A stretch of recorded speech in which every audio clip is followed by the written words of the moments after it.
It is 6 p.m. The November 3rd, 2023 session of the City of Eau Claire Plan Commission is called to order.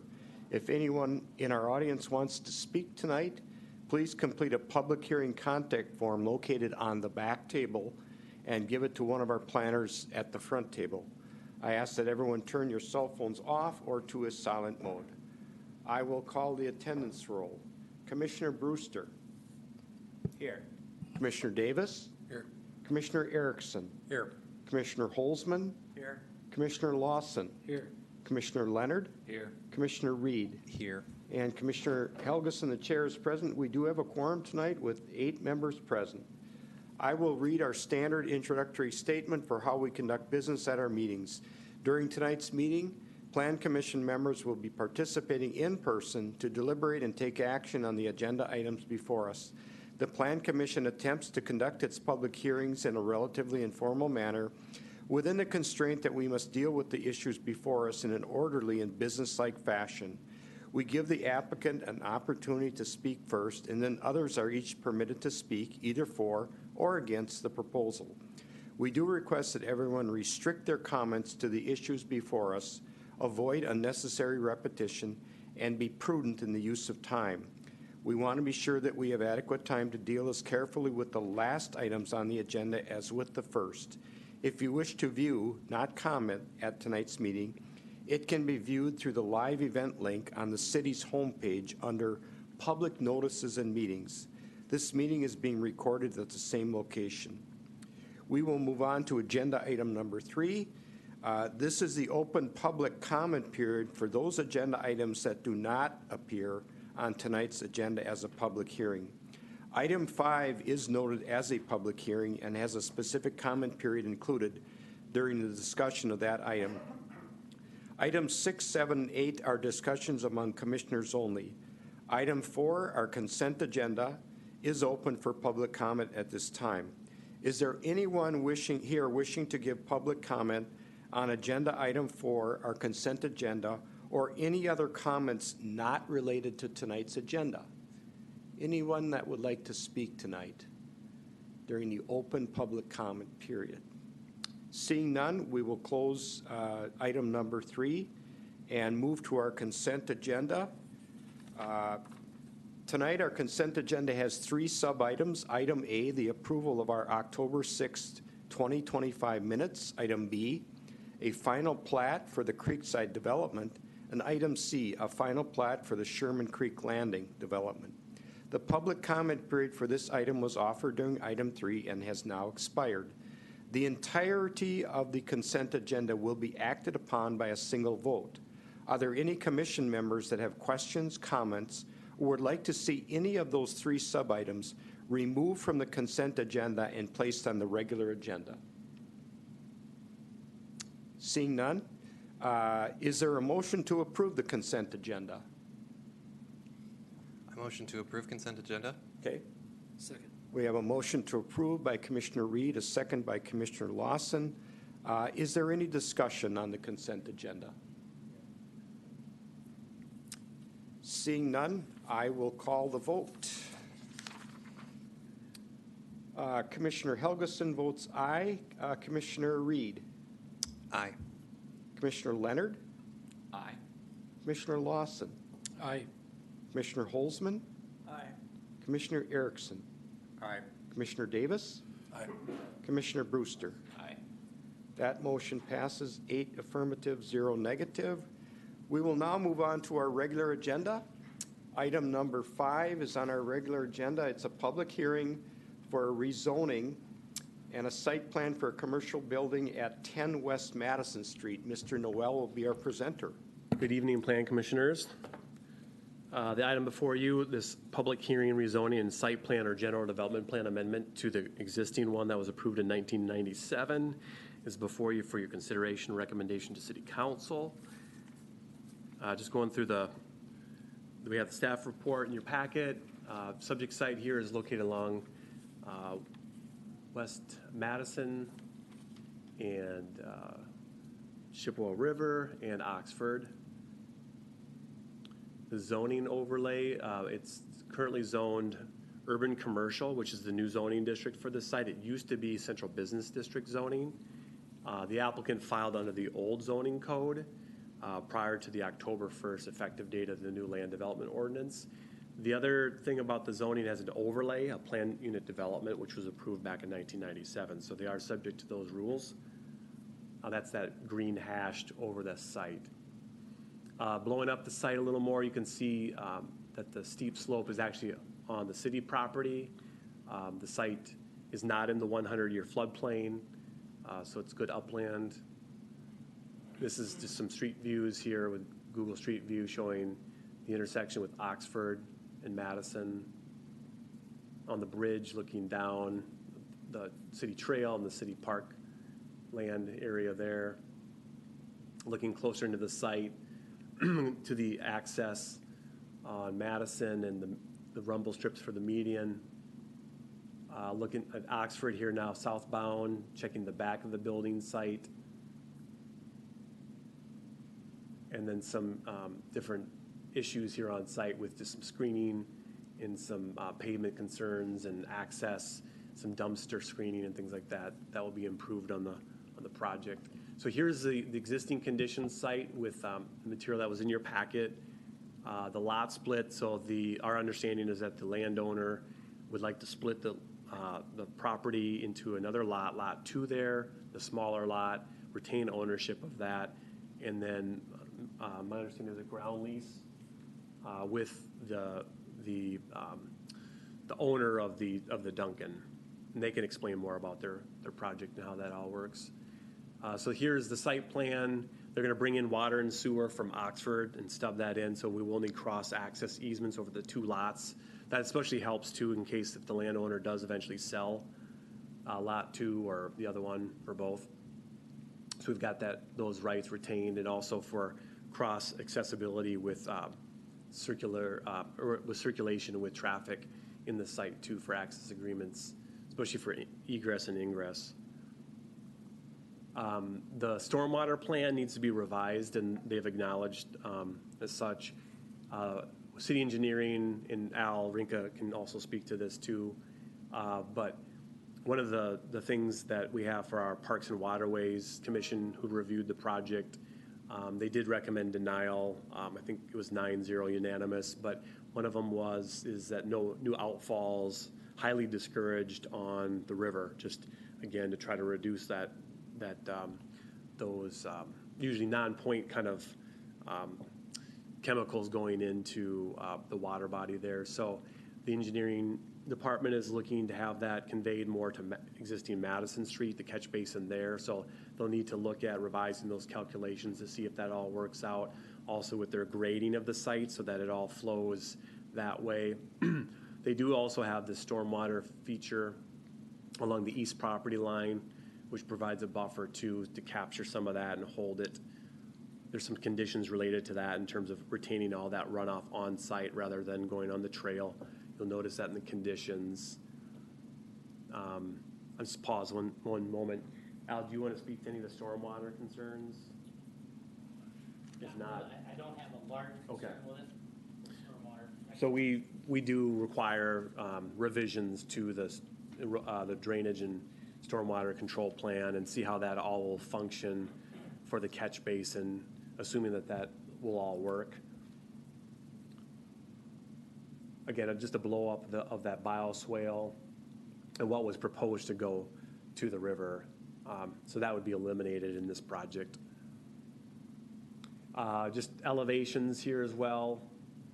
And then we did get kind of last few hours ago, wasn't able to get this out to you guys, but we did get revisions, and the applicant can speak to this too.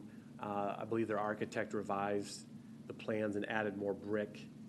I didn't have time to analyze all the glass, but this relates to one of the conditions in the staff report. So if you see the proposed and then just more brick, it appears in terms of the change for the facade.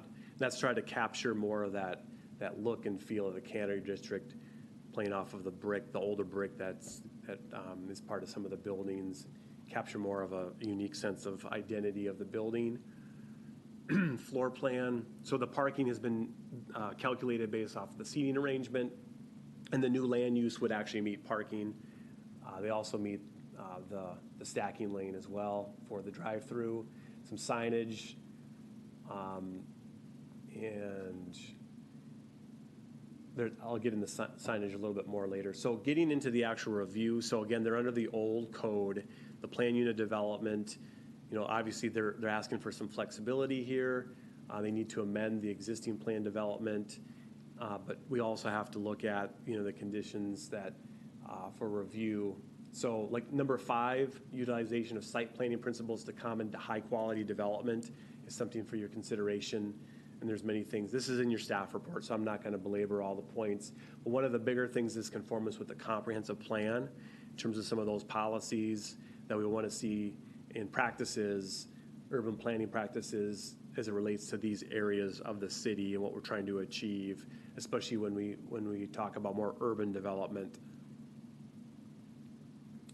Also, in the same code, talks about improvements to curbing, gutters, paving, streetlights, landscaping, all of water, sewer lines that are consistent with city code as well. So when somebody amends a plan development, we look at the whole site to see what's not in conformance. And some of those things we've called out, like the screening of the HVAC equipment, the screening of the dumpsters that reside on the site, the pylon sign, the removal of landscaping that was required back in 1997, and so on. This is the waterways plan, so the waterways did meet and reviewed this, and so I'm not going to go through all of this, but the waterways talks about building orientation along the greenway. The facade, or the length of the building is not that long, really, on the facade. So meeting the setbacks, they're all good with meeting setbacks from the greenway, which is 20 feet. They're more than 20 feet. They can have a drive lane 10 feet away from the greenway property line. So all those rules have been met for building setbacks. Now we go into the comprehensive plan. We look at our downtown chapter. You can see the purple cannery district that is contemplated for downtown expansion and redevelopment, and then blown up here with the Oxford corridor, or the cannery district now it's called. And then looking at this corridor, and specifically the original plan is called the West Riverside Neighborhood Plan. Now it's called the Cannery District, but before we actually used to call it West Bank, and then it went into West Riverside and Cannery. So I've been around too long, I guess. But the policy here is that this corridor, Oxford Avenue, and then Madison Street, should really be enhanced, right, with more urban design. And these are just some schematics that were part of the plan. So you can see the subject site really tried to like highest best land use in that site. And the city has tried to work with the landowner in the past for even purchasing the site. But in terms of just kind of showing what it could look like, obviously that's not going to always look exactly like that. Even Brewing Project has some parking lots there where they thought maybe townhouses would go. So anyways, the corridor talked about having mixed-use buildings in this corridor, maybe up to 4 stories in height. Tried again to get more upward rather than outward because it is a redevelopment. And then the policies be 2 to 4 stories in height. So this is not an ordinance. It is actually now in the new urban commercial district, but again, they fall in the old ordinance. But when it relates to the policies in the comprehensive plan, you have this as some consideration. So I just wanted to bring that to your attention. Again, things in the comprehensive plan, relationship of the building to the street and how that interacts. The proposal is 95 feet away from the front sidewalk. Obviously, that helps them to facilitate the drive-through as well on the site. And then it gets more into parking lot screening with different planting materials.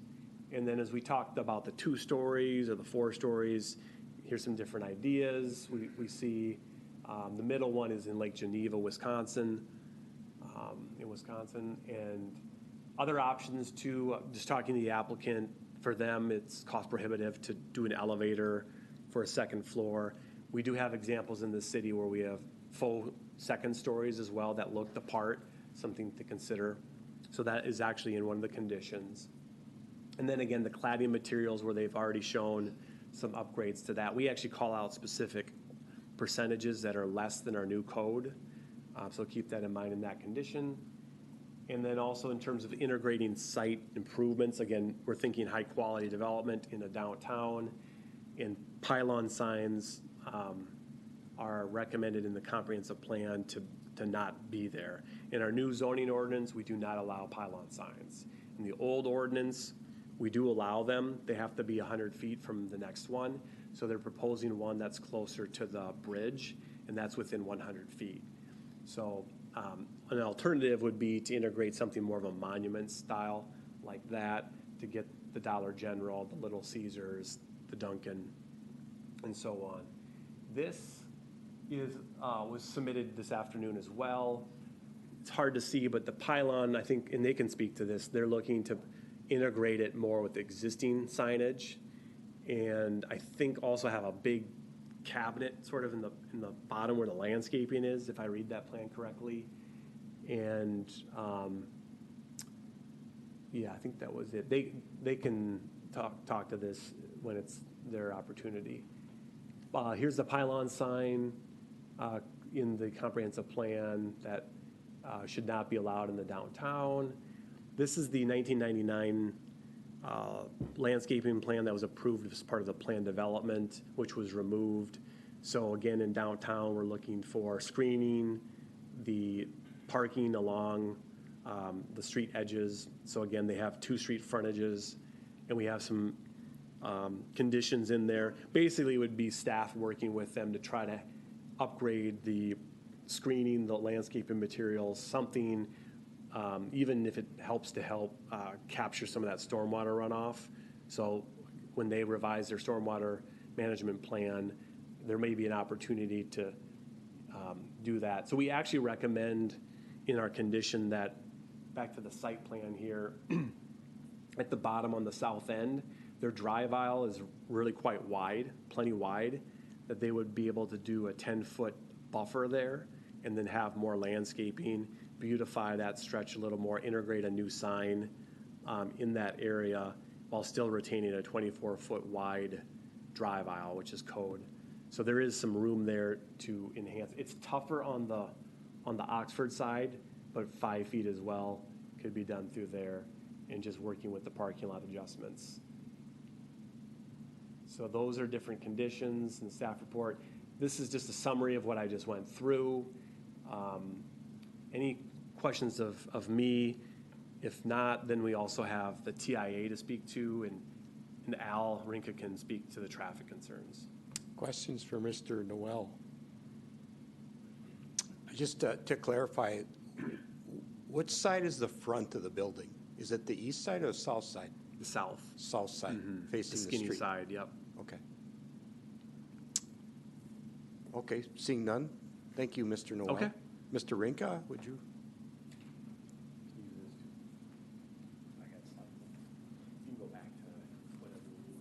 Okay. Good evening, everyone. So yeah, I guess traffic concerns are a concern for this site.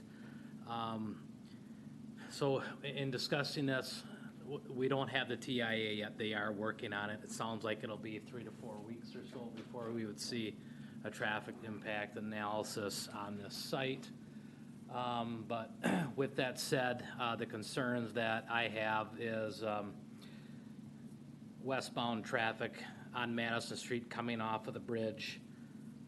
Right now, you currently come up to the stoplights, and they're all shared lanes. And then you come around the radius, and you have the quick trip driveway going into the left. As everything sits right now, there is currently, frequent instances of traffic queuing when somebody's turning left to get into the quick trip driveway. About 4 cars is all you get, and they're already wrapping around that radius. So in my mind, the only way that could ever be remedied and mitigated would be to add a turn lane on Madison Street that would have to go into their parking lot, be a full width turn lane, come around the radius, turn into a bypass lane So you'd almost have like a twiddle lane in the middle, so cars turning left to Quick Trip can sit there while the other traffic can either turn into the subject site or continue on north up into the Cannery District. It could be cost prohibitive to do that, as I heard with an elevator in this site. If they get over that hurdle, then the other concern I would have, and this is a larger concern of mine, is exiting the site. The exit would have to be on the north side of the Dollar General building, just to get that exiting driveway out of the influence zone of this intersection. Because the current driveway locations are just too close. They're 120 feet from the intersection currently. The north driveway to exit from, the problem with that location is the corner of the existing building is right up to the back of the sidewalk. So as a car were to approach that from within the site wanting to come out on Oxford Avenue, to have sight distance, they're gonna have to creep out over the sidewalk to see if there's traffic coming, then to proceed onto Oxford. One solution there would be to talk to the neighbors to the north and see if they could, and acquire some property to maybe move the driveway a little bit north to get a little more separation from the building to give them that sight distance that would be required. So those are the big ones. The stormwater for me is not that big of a concern. It can be done. The stormwater can be redirected into the current catch basins and directed out into existing outfalls. This site, it does come down to the traffic. And the bypass lane, the right turn lane can be done, but it's exiting this site would be my largest concern, that we'd have to see if they can come up with some good alternatives and some creative ideas.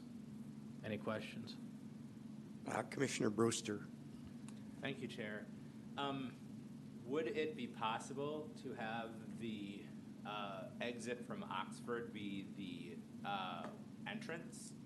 And then, so turn in there and then make a right, and then you're down the like order thing, and then it keeps there from having to be a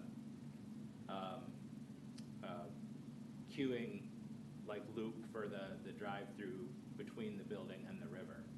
Yeah, the entrance to me isn't as big of a concern as the exit is. I mean, the entrance it would have to be from Oxford, that we would close that Madison Street driveway off. Yeah. I mean, that should probably be done anyway. Yes, that needs to be done. But yeah, entering the site, are you talking enter like across from the Quick Trip driveway where the current entry is now? Or are you talking that northern, whereas? I'm talking about like behind the Dollar General. Yeah, where I was talking about having the exit driveway. Yeah. Yeah, you could have them both come in and out there, but again, it's kind of narrow there, that building being so close, they would probably almost have to try and, shift that driveway a little bit to the north, give them a little more swing radius, especially for delivery trucks coming out of the site, to swing that radius coming out to head south. It's a narrower cross section there, coming out with the curb and gutter there. Yeah. But yeah, so it's really the exiting of the site would be the more challenging aspect to this property.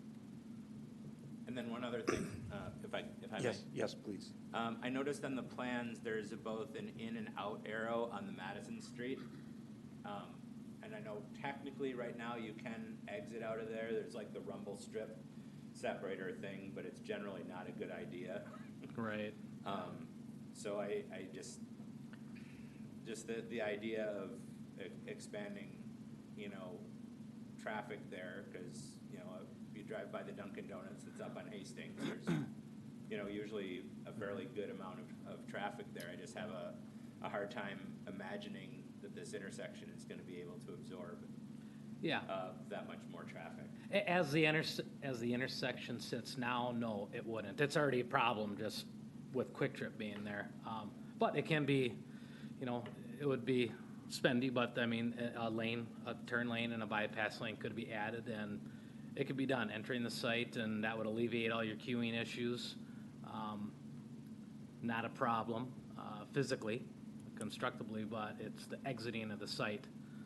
Again, that's what I keep coming back to, is the exiting of this site, is how to get cars out of this site with that sight distance and that building being so close to the right of way there. Would we continue to allow the Dollar General traffic to exit at the current location? I mean, as it sits now, that hasn't presented a real large issue. Okay. They just don't have that much foot Okay. traffic Okay. coming in and out of there. I But- mean, we don't have, I did a 5-year traffic count showed 7 accidents right there between the 2 driveways of the Quick Trip and the Dollar General. Just right in the driveway entrance. That's in 5 years, so not terrible. Overall, the intersections had 22 car accidents at it in the last 5 years. So you combine that with the 7, about 5.9 accidents per year in the last 5 years, which is over that minimum 5 accident per year threshold that we like to stay under. So if the driveway to Dollar General stays open as a two-way in and out, and you want the new development traffic to go out the north side, Yeah. you would almost have to have some type of barrier on site to prevent, Yeah, we would, do something, make it a right in, right out. or, okay, Yeah, a right in, right out. But somehow so that Yeah. the new development traffic can't get to Correct. the existing driveway. Correct. Okay. Yeah. Yeah. Okay. Any more questions? Commissioner Brewster? Yeah, so would it be possible, with the exit to have like only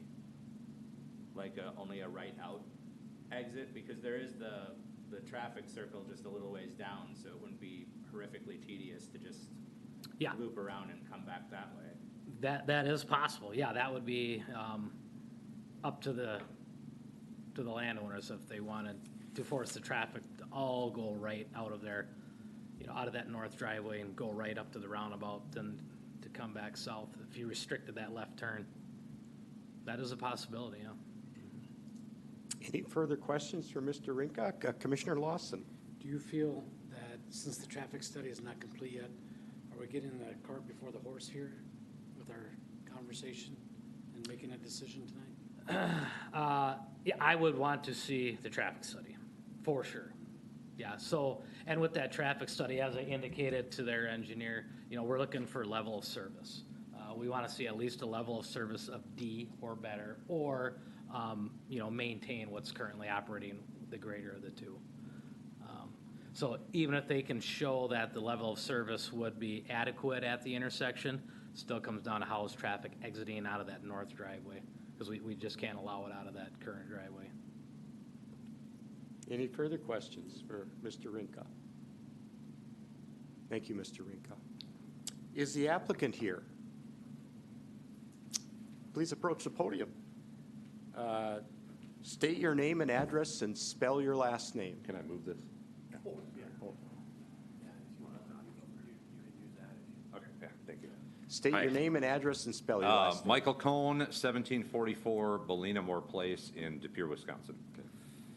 Thank you for having me. Good evening. Appreciate you all being here. I'm speaking on behalf of the owner of the property, Legacy Commercial Property. We've owned this property since 1997. As you heard, I've been with the company for 19 years now. I had started with Family Video. We own and operated Family Video. I started there as a store manager 19 years ago, and here I am now in front of you. Actually had a chance to live in Eau Claire for a couple of years. Loved it. Love what's happening in the downtown area. I think it looks amazing. So I'm excited to bring some development to Eau Claire. As you know, that lot's been sitting empty for a long time, right? It's been sitting empty since 1997. It does not look desirable. I get it. We've got, as a company, there's a number of leasing agents that we employ, and we've got national contacts, broker contacts. We're in 21 states. We're doing a number of developments down in Tennessee right now, so we've got, relationships with a lot of companies. We've marketed this property to almost everybody we work with. Duncan, I was very happy to connect with Duncan on this, and we actually got some traction. So I'm really excited about this because I think it's an opportunity for us to not only upgrade the property, fix the HVAC screening issues, fix the water draining issues to the back. I'll be honest, we have issues with homeless, trash, right? This is a great opportunity to not only work with a great company, a Wisconsin-owned company, but really beautify this property and make it look a lot more attractive than it does now. A little bit about T-Mart Operations, which is the Dunkin' franchisee. Mike Mead is here as the engineer who works for Dunkin'. They're based out of Wisconsin Dells. They own 70 locations. They're not some big corporate entity, right? They're a Wisconsin mom and pop company. They own 2 Dunkins in Eau Claire now, and I believe that they've been great neighbors and great members of the community here, as have we as landowners. We own another property up on Gulf Road, which is the Dogtopia, if you're familiar with that one. But yeah, I mean, I'm just here because I'm excited, and I hope to get your approval tonight and ultimately get through city council and bring in jobs and tax revenue and make the property look a lot better, right? Regarding Dollar General, we signed a lease with them a couple of years ago, so they're locked into our building for at least 20 more years. There are some certain limitations that we have with Dunkin' in the lease regarding development, regarding ingress egress. Any significant changes to ingress egress, and it will potentially kill the deal. So we're just trying to be mindful, obviously working with the city with the traffic impact assessments, and listen, we're open to working with you all on that. Okay. Having Madison Street completely shut down, I think, would be out of the question for us, but we can talk right in, right out, and I think we can find a resolution on that. Mike's here. He can answer any technical questions. That's not my job. So I'm here as, again, a property owner. So if you have any questions for me, I'd be more than happy to answer them. Questions for Mr. Cohn. Commissioner Brewster. Thank you, Chair. Is there like a time reason that this was submitted before the traffic impact study was done? Are you under a time crunch to get this done, or is it just whoever was doing that for you didn't have it done in time? Or? So we've been working on this development for well over a year and a half, almost 2 years at this point. We had an initial call with the city, a development call, and that wasn't really brought up as a concern initially. So the deal kind of got put on hold for a while. Bureaucracy, right? A lot of behind the scenes things. When we kind of got this back going again, we were informed that the ordinance was about to change. So in order to get this in prior to the ordinance change, we had to move on a quick timeline, to answer your question. Sure. So yes, near the end, it became a time crunch. The other prohibiting factor was the 2-story requirement. Dunkin' has voiced their opinion about the 2-story, and the 2nd story is never used, right? It becomes, and Mike could probably put this better, but bad things happen upstairs with nobody watching, right? Nobody uses it, and there's a cost, right? Developments aren't cheap anymore. And so to add a 2nd story, you're almost doubling the cost of a development, which it's not going to happen, right? So again, to get it in before the ordinance changes, 2nd story requirement, we wanted to get it in. So yes, long way of saying yes, there was a time crunch. Okay, and then maybe this might be a question for the engineer, but I would like to talk about the viability of maybe having the drive-through operate in a different fashion. Is that a question? That would definitely be him. Yep. All right, thank you. Any further questions for Mr. Cohn? Seeing none, thank you. Appreciate it. Thank you. Mr. Mead, would you like to approach? Sure. Can you state your name and address and spell your last name? Yeah, thank you. My name is Mike Mead, M-E-A-D, and my address is 90 Lincoln Parkway in Williams Bay, Wisconsin. And as Michael mentioned, I work with T-Mart Group. They're the ownership group that is hoping to develop a site here. And I'm really here to just answer any questions. I think Mr. Noel did a good job recapping. Our architect, MRV, did resubmit plans trying to address comments that we got from the Parks Committee, including the landscaping. I think the legend was left off of the plans. So we've got that resubmitted with the species type and what's required there. I think for stormwater, That is being redone so that we tap into a catch basin, which I understand to be on Madison Street. And so those plans are being developed. And as Michael mentioned, we're working on some screening concerns regarding rooftop units and garbage enclosures. As far as traffic goes, we really don't generate that much more traffic. We kind of skim off of the traffic that's already there. And our customers come to us out of just their commuting habits. They tie us into their commuting habits. So really, we don't generate that much as a Dunkin'. This development does have a Baskin Robbins, which is an ice cream element. So that might generate a little bit of traffic later in the day part. That's more of a late afternoon, evening customer. So again, we're just really excited to be here. I'm here to answer any questions you have, and it sounds like there's one having to do with drive-through. We could start there. Yes, please go ahead, ask your question. Thank you, Chair.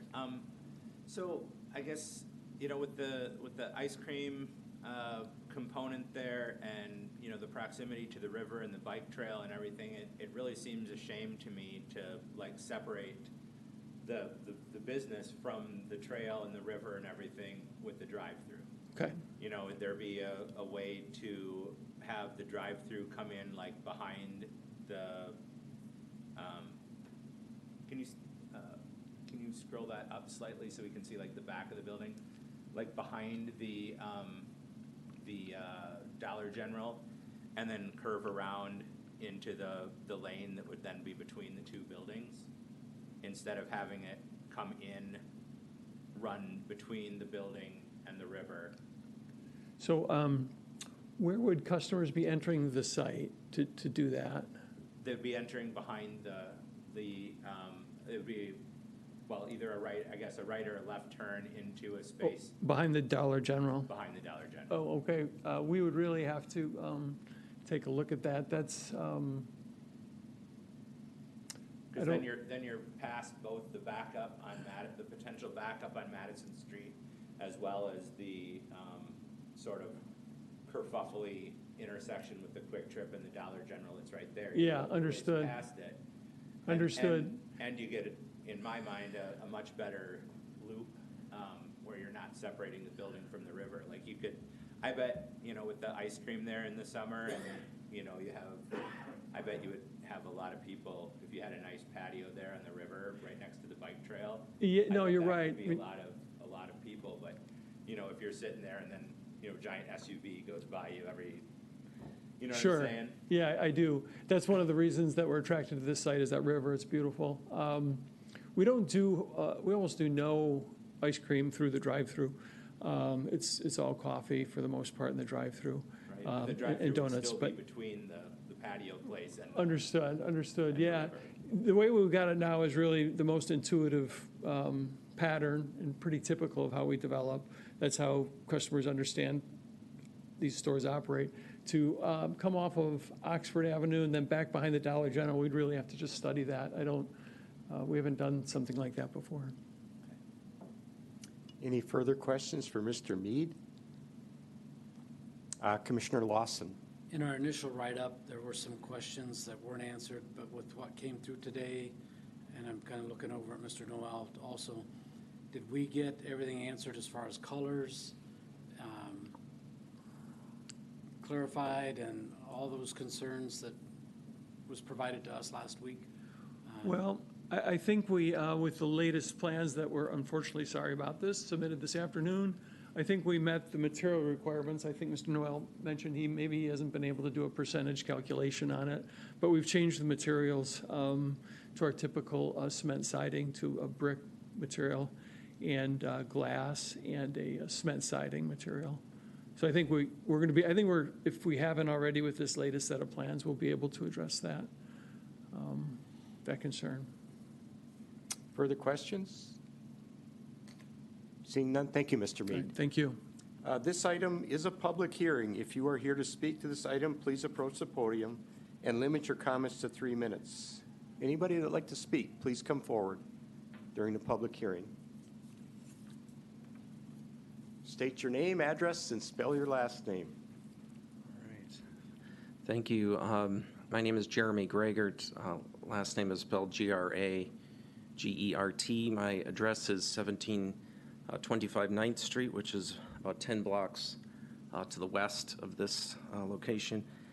And I go through this area quite often on my bicycle, but I actually try to avoid like any of the businesses in the area, partly because it's kind of hard to get to them because of all the cars around just churning and just making for a dangerous situation. As much as I like a lot of the businesses in that area, I just simply avoid them. So I could see that being a potential problem for the business, given like this would only add more traffic. But yeah, I think this is I really appreciate that the applicant has, looked into this location, because I wasn't really thinking of it as a potential like kind of redevelopment location for the city. It is a unique spot, but I think from my perspective, it requires that we be very careful about what we do with it, especially since it's on a river, on a trail, in an area with a lot of traffic issues and like car circulation issues. So ultimately, I don't think it is a good choice to have a drive-through land use, which does end up being one of the highest land uses in terms of like traffic generation. I'm not sure if Mr. Noel can confirm that, but in all the charts that I have seen of development type, drive-throughs are really a huge traffic generator. One of my other concerns is really just like kind of going back to the comp plan, where we are really trying to make sure our downtown and our waterfronts like have urban kind of character, like central business district zoning. Like this really doesn't do it for me in that way. I like the idea of trying to try to mitigate that, but like I don't know if there's a way to possibly do that and still have a drive-through like in that spot. I'd also recommend contacting the Upper West Side Neighborhood Association to get their opinion on this and see if it can be on their agenda for an upcoming meeting, because this is within the boundaries of that neighborhood association, the same one that I'm within the boundaries of. And yeah, I guess those are probably my main thoughts. I'm not necessarily against the idea of developing this location, because I think there's a lot of potential, but this is just kind of a one-story kind of suburban drive-through is probably not what we would maximize the potential of our city. So thanks. Questions for Mr. Gragert? Seeing none, thank you, Mr. Gragert. Yeah, thank you, Chair. Is there anyone else that would like to speak tonight on agenda item number 5? Anyone else that would like to speak during the public hearing? Seeing none, we will close the public hearing portion of this item, and the chair would entertain a motion.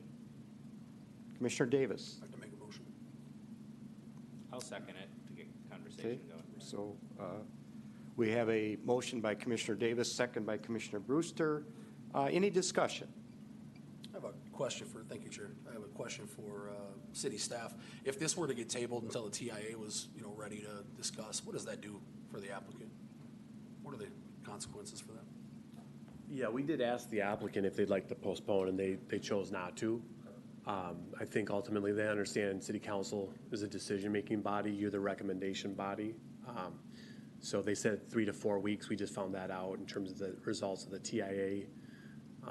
You've heard from City Engineer Al Rinka about his concerns with accessibility and things like that. So I mean, it's up to you guys if you want to recommend approval, recommend with the conditions, or change conditions, recommend denial, or postpone and give more time. That would be your December 1st meeting.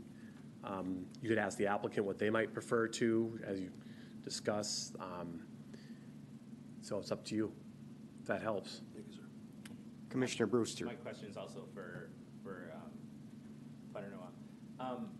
But us postponing it would not impact which set of standards they fall under, right? right? Correct, they still fall under the old code. Yeah, that's what I think they want to leverage as much as possible. Yeah, for sure. If you would deny it, and then council would deny it, actually, even if you had approved it and council denied it, they would have to then fall under the new code. So this is kind of they understand this is kind of like their one-shot chance to do it this way. Okay. Any further discussion? Commissioner Brewster? Yeah, I guess I'm seriously considering making a motion to push this off until our December 1st meeting. I would love to see what the traffic impact looks like, as well as give the applicants an opportunity to sort of consider the viability of an alternative route for the drive-through, as long as it doesn't impact their ability to operate under the zoning code in which they've applied. I don't think that would be too much to ask, especially since, traffic patterns there is something of a pretty serious concern. So I have similar concerns. I guess I'll Okay. move to postpone this until our December 1st meeting. Is there a second on the motion to postpone? I will second the motion. We have a motion and a second to, I think the traffic issue really should be better resolved before we would approve something here. oh, The any traffic further impact- discussion on the postponement part? Yeah. We have that on the table. I agree that we need to see the TIA, we need to see all the circulation. I'm also concerned about things that Mr. Noel talked about, the urban character, because right now, this doesn't really fit that.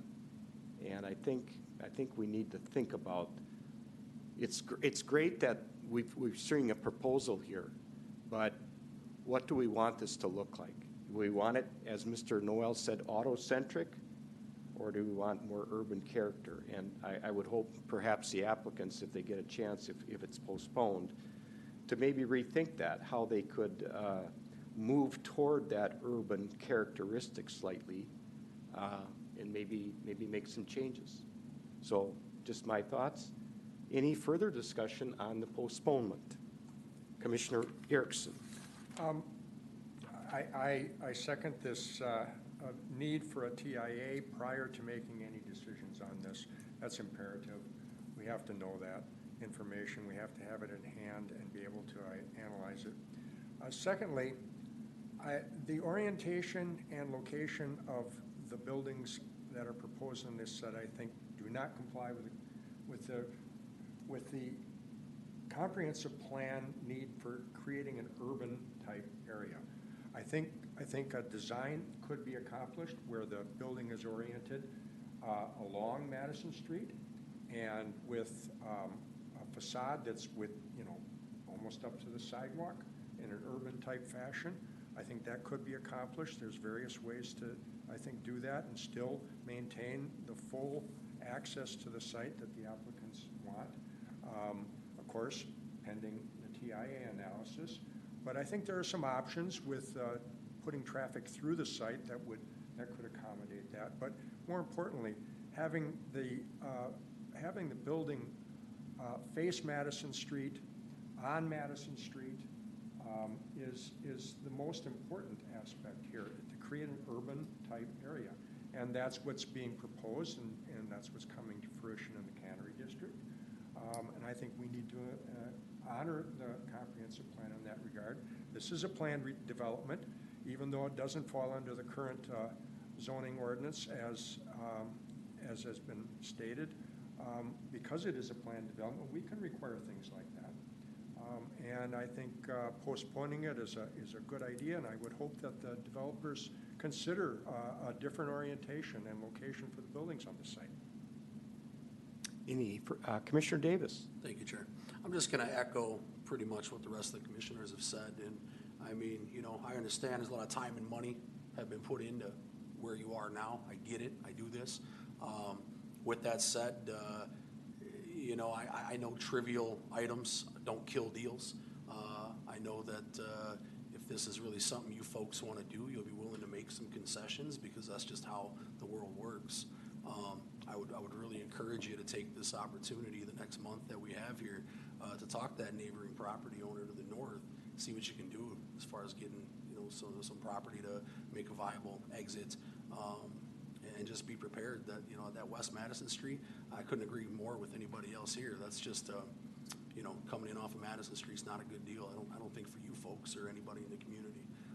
So I'll just take the time to make work on that. So.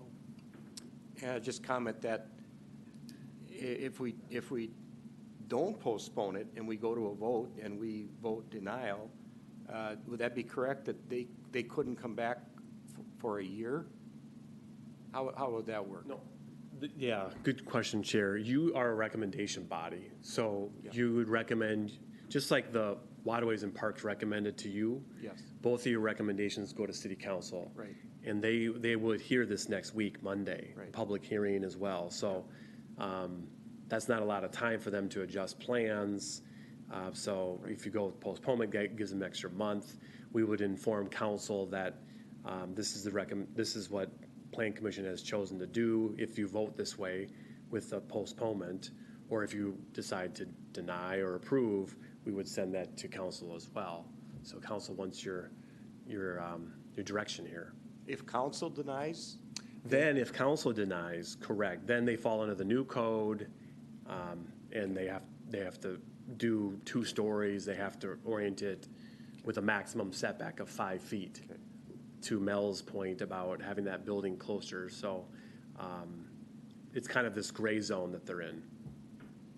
So I feel good about a postponement because I would like to give the applicant a time to reassess this project and If I- get more question information. for Ned, if I could. Yes, please. Thank you, Chair. So if it goes to council and it fails, do they have to wait a year to bring it back under the new code? No, or would they come wouldn't, with the new because, code immediately? yeah, they would, under the old code, if they would try to resubmit the same plan, then they'd have to wait a year. But if they make substantial changes, which would be forced by the new code, they could come back sooner. Gotcha. Okay, thank you, Ned. Any further comments on the postponement? Commissioner Leonard. Thank you, Chair. I think I'm more leaning towards not recommending this for City Council, allowing it to go to City Council with our non-recommendation, and then if they see that being something that they want to deny at that point, it goes through the process and gets through with the new code. It seems like a lot of the concerns we're bringing up are things that we've addressed with the new code, and I think anything that we were trying to fit into a comprehensive plan is better defined with that code. So I think I'm leaning more towards that rather than postponement. So just to clarify, you would rather not postpone, you'd rather see a vote taken? Correct. Okay. Any further discussion on the motion, which is a motion to postpone? So Commissioner Reed? Thank you, Chair. I'd be more than happy to either postpone or deny. It sounds like our group has more issues than just the TIA. I would be totally willing for them to come back and give them plenty of time to make these changes we requested. Yeah. Any further discussion on postponement before we call the vote? So I will call the vote. Yes means postpone. Nay means do not postpone. So if this is the postponement's voted down, then we will go back and vote on the initial motion of approval or denial. Commissioner Reed? Aye. That's for postponement, correct? Okay. Commissioner Leonard? Nay. Commissioner Lawson? Aye. Commissioner Holzman? Aye. Commissioner Erickson? Aye. Commissioner Davis? Aye. Commissioner Brewster? Aye. And the chair votes aye. The postponement is approved by a vote of 7-1. Thank you, gentlemen, for representing your business, and hope that you might be able to reassess and work with the city staff. We'll move on to agenda item 6, which is a discussion item on the approval of the 2026 work plan.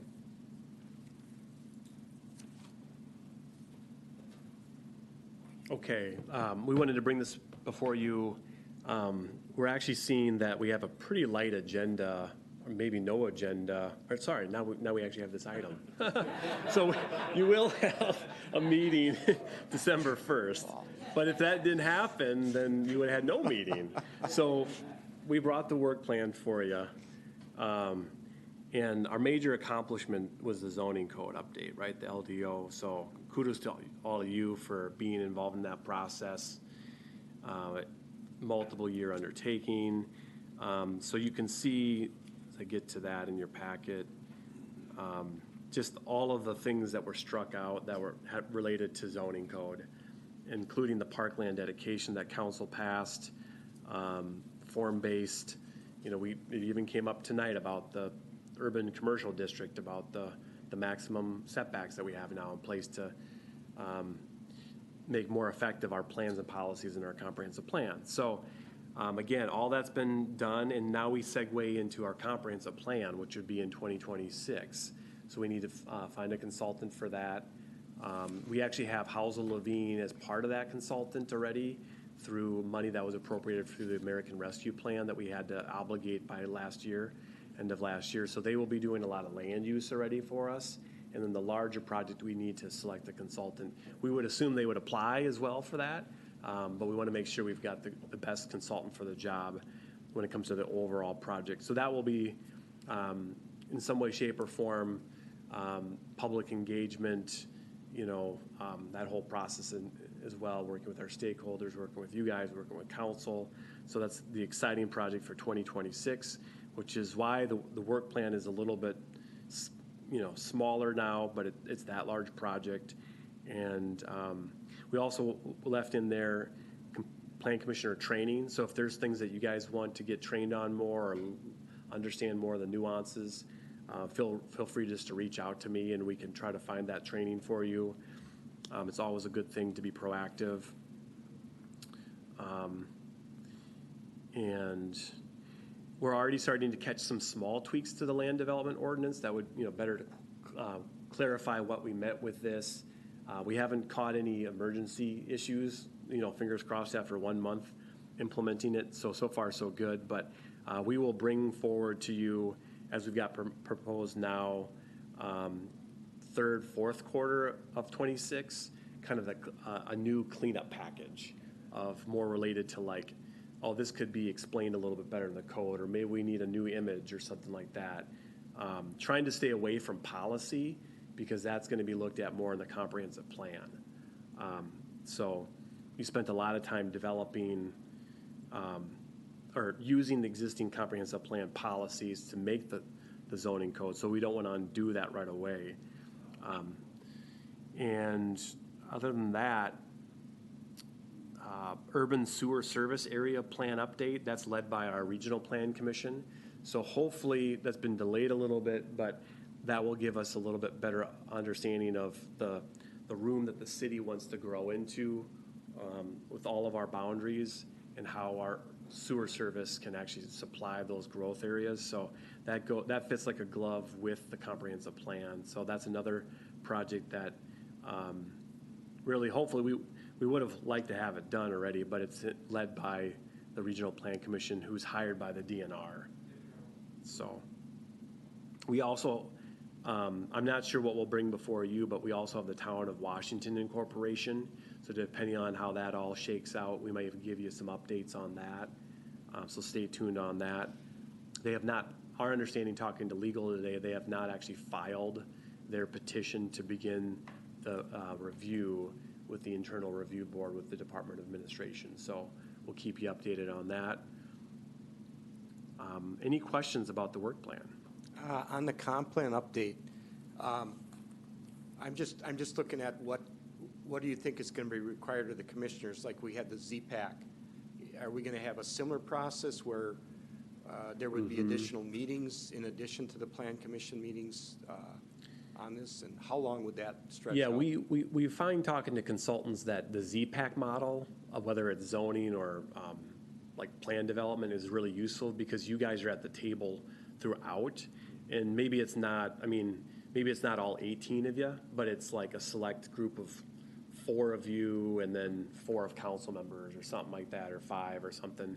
We don't really know, but if that's something that's of interest again, where you're a little bit more at the table so that you can be along the whole process.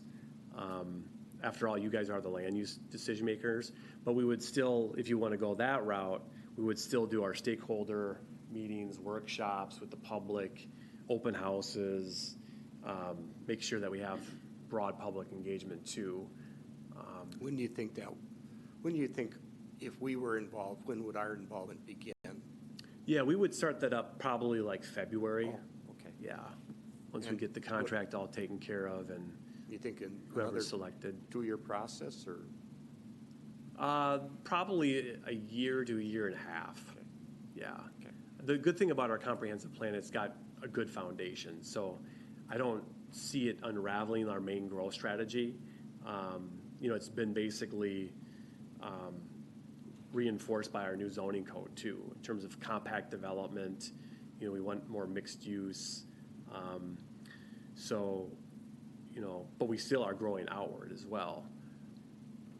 So I don't really have, a year and a half Okay. maybe. Sure, thank you. Not as long as the zoning. Okay. Any other questions? Commissioner Erickson? I think the ZPAC model has merit. Like you say, maybe it's not the full-blown one what we did for the zoning ordinance, because there's a lot of technical aspects to that it takes a lot of understanding. This is more policy-driven and in a bigger picture. Not that it's not as important, it certainly is, but it maybe doesn't take the full group of both bodies at the same time. That said, then it would require regular updates to those people that weren't there at a city council or plan commission meetings, to make sure that everybody understands what's been discussed and what's decisions have been made and that sort of thing. But I think it has a lot of merit. I think it brings the two groups together in a really cohesive fashion, and we can hash things out, and there aren't any surprises, and it's very helpful. So that's my thoughts on that. Commissioner Brewster? Thank you, Chair. The one thing that I've found, and in general I agree with everything Commissioner Erickson said about that. The one thing that I found was a little, maybe tedious, is like people coming in part way, like myself, and then like decisions have already been made that I disagree with, and the time is already over that I even have a chance to have input. So maybe the finding people that, have significant chunks of their term left, and those would be the people that, so you don't have a rotation through, or something like that, if that makes sense to other people. Yeah, that'd be ideal. And we could, when we go out to request for proposals, we could suggest, if it sounds kind of like you like that model, here's something that the city is kind of interested in again, but also tell us other ideas that you might have, because we're always open to what other consultants are doing elsewhere, what might have worked that we're not aware of. So if that works for you. I like when we started doing the survey questions during the ZPACs, instead of just a few people nodding their head, it gave everybody a chance to vote. And I think that really helped. So everybody kind of. Yeah, everybody felt like their voice was heard instead of a group think. Yeah. I think the other thing it does is it gives the public to get involved, if nothing else, to hear from the policymakers in a little less formal fashion than a meeting of the Plan Commission or a meeting of the county or the city council, and it gives them a little more comfort in just attending those meetings and seeing how the thoughts come together and the decisions are made, rather than in a very formal session before the city council or the plan commission. So I think that helps the public also. So did you guys like that element? I mean, we kind of played with it on the front end of the meeting and the back end, where it would be open for public input. I know we were actually told by council, to try to have some more of that engagement as part of that meeting so they could interact, so you could hear what they were thinking as well. Chair, if I could add in as Yes, well, Chair. yes. Something to keep in mind is the steering committee that operates this is likely not going to be just elected and appointed officials. If you look at the last time, it had stakeholders from the community, because there are elements required in the comp plan that are well outside the purview and the expertise of either of those two bodies. So this is likely going to be composed of folks, not just the Plan Commission and Council, but other stakeholder organizations through the committee. We're not going to be as large as the last one. It was 50 members in the steering committee, and I've not heard anybody who said that was a good format. But it is going to be a little more diverse than just city council and Plan Commission members as well. Thank you, Mr. White. I actually was part of the last one, and I really liked it. So Yeah. I stand corrected, there was one person who has liked it. Traditionally, we'd have a body of 40, I don't know, Mel, if you were on it in the past, but 40, 50.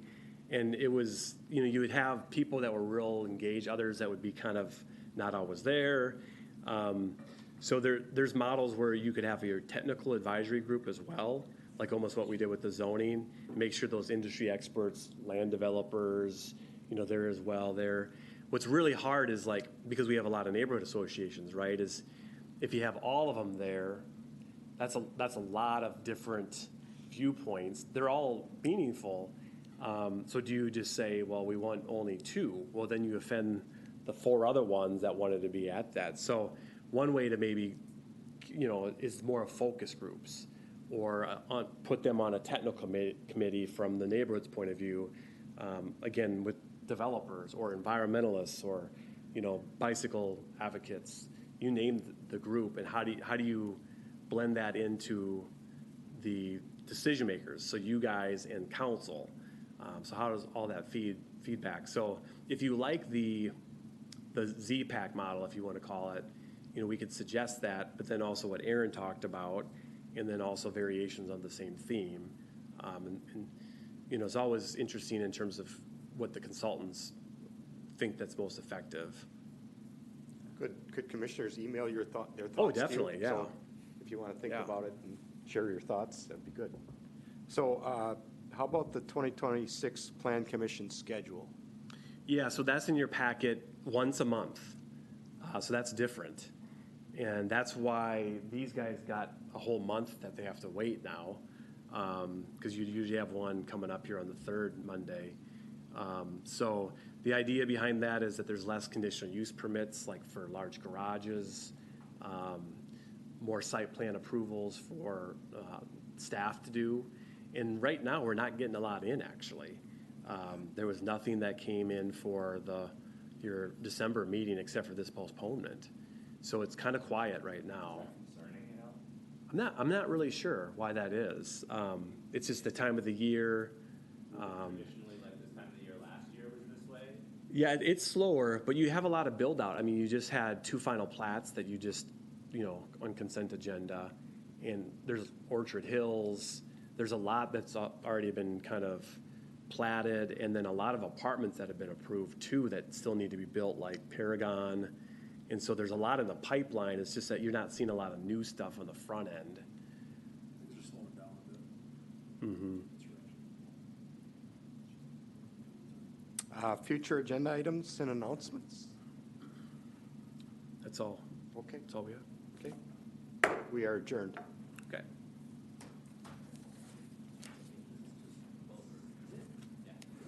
You brought up a good point. You did. Well.